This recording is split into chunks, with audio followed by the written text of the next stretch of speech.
बागेश्वराय नमः। ओम बागेश्वराय नमः।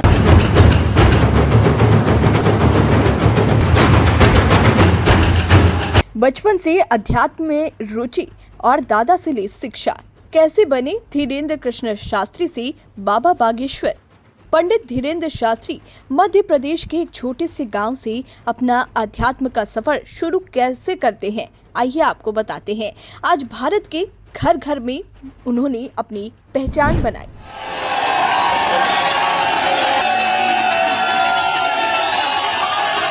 धीरेन्द्र कृष्ण शास्त्री एक ऐसा नाम जिनकी चर्चा भारत के कोने कोने में होने लगी है। लोगों के मन की बात बिना बताए कह देने की उनकी खास अंदाज ने उन्हें एक अलग पहचान दिला दी। चरणों से, आपके धाम से, आपके दरबार से हम जुड़े रहेंगे, हम आते रहेंगे, वचन देते हैं, परंतु हमारी अर्जी सुनो, हम पर कृपा करो, आपकी जय हो, मनी मन बालाजी को प्रणाम करो, जय हो, सन्यासी बाबा को प्रणाम करो और हमारे साथ बोलेंगे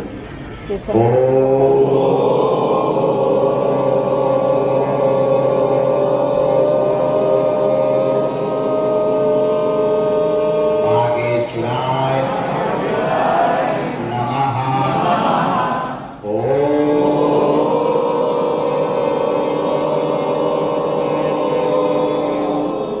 हम हनुमते नमः।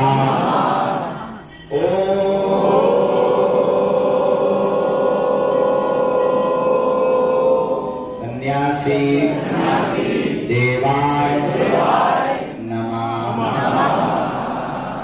मणिमन प्रणाम करने वाला जी, पूज्यपाद श्री सन्यासी बाबा का दिया हुआ यह ऐसा अचूक और अटूट उपाय है जिन भक्तों के पर्चा नहीं बन पाते, मिलना नहीं हो पाता। श्री सन्यासी बाबा ने आज से 15 वर्ष पूर्व वचन देकर के कहा था, जो भी सामूहिक अर्जी लगाएंगे लहसुन प्याज मांस मदिरा बंद कर देंगे। मध्य प्रदेश के छतरपुर में बागेश्वर धाम में दरबार लगाने वाले पंडित धीरेन्द्र शास्त्री देखते ही देखते बाबा बागेश्वर धीरेन्द्र शास्त्री बन गए हैं।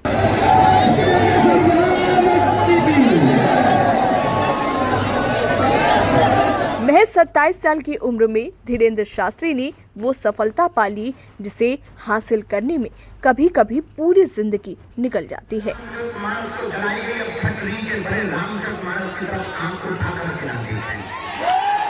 खबर में आगे देखें। धीरेन्द्र कृष्ण शास्त्री का जीवन। धीरेन्द्र शास्त्री ने कहां से हासिल की प्रारंभिक शिक्षा, कैसे बने धीरेन्द्र कृष्ण शास्त्री से बाबा बागेश्वर। बागेश्वर धाम पर आते खाली हाथ आते हैं, झोली भर कर लेकर जाते हैं। हम आपको बताते हैं कि कैसे एक मध्यम वर्ग का लड़का भारत के बड़े कथावाचकों में शुमार हो गया, अपना दरबार लगाने लगा, सोशल मीडिया से लेकर हर जगह तहलका मचा दिया और आज लाखों की संख्या में लोग उन्हें गुरु और भगवान मानने लगे हैं।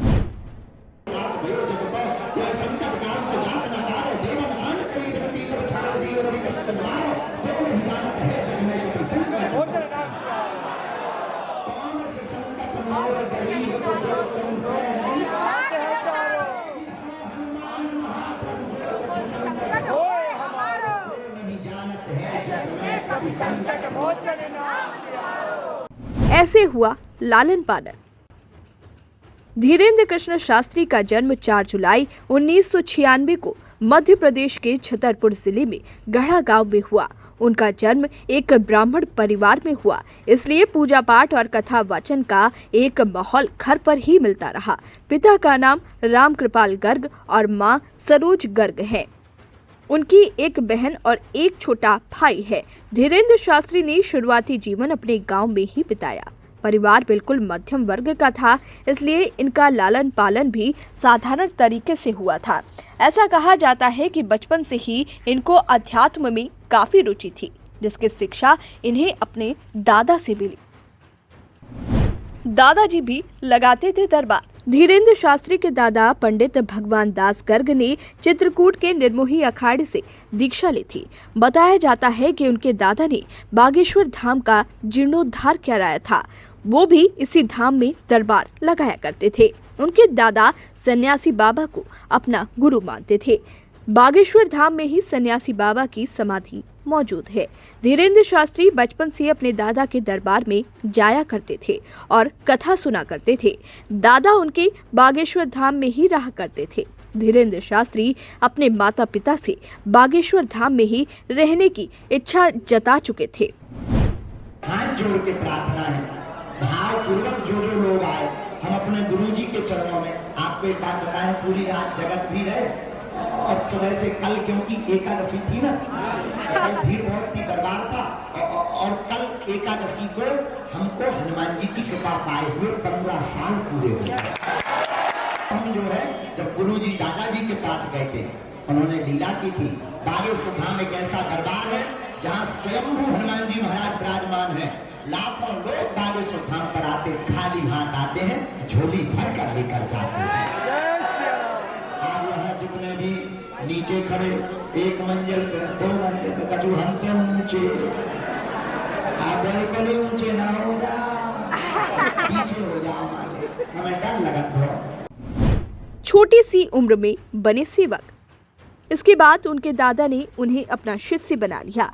वहीं से उन्होंने कई तरह की सिद्धियां की शिक्षा प्राप्त की और बागेश्वर धाम की सेवा करनी शुरू कर दी। प्रारंभिक शिक्षा गांव के सरकारी स्कूल से पूरी करने के बाद उन्होंने कॉलेज में दाखिला किया और वहां से बीए की पढ़ाई पूरी की। पढ़ाई में कुछ खास दिलचस्पी नहीं थी, इसलिए वो अपने दादा से भागवत कथा, हनुमान कथा, रामायण, महाभारत का ज्ञान लेने लगे और फिर दरबार लगाने लगे।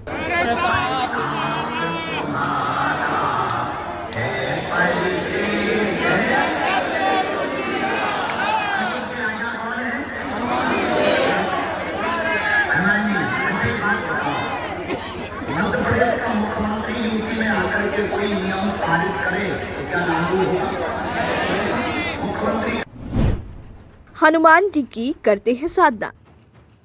धीरेन्द्र शास्त्री ने हनुमान जी की साधना करनी शुरू कर दी और कम उम्र में बहुत सारी सिद्धि प्राप्त कर ली। उनके हनुमंत कथा कहने का अलग अंदाज लोगों को धीरे धीरे भाने लगा और देखते ही देखते उनके दरबार में भक्तों की संख्या बढ़ने लगी। उनके दरबार में मंगलवार को अर्जी लगाई जाती है। बताया जाता है कि लोग एक कागज में अपनी समस्या लिखकर उसे नारियल से बांधकर बाबा के दरबार में अर्जी लगाते हैं।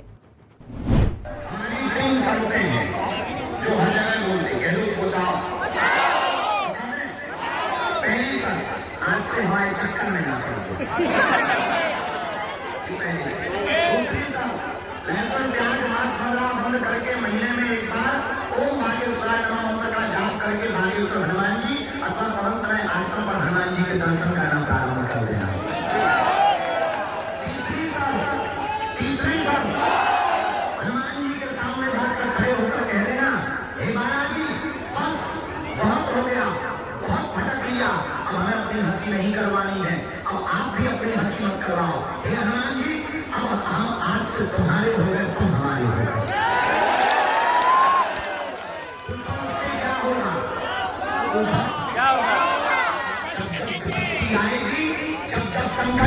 बाबा धीरेन्द्र शास्त्री लोगों की पर्ची बिना खोले ही उनकी समस्या बता देते हैं और फिर उसका समाधान भी बताते हैं।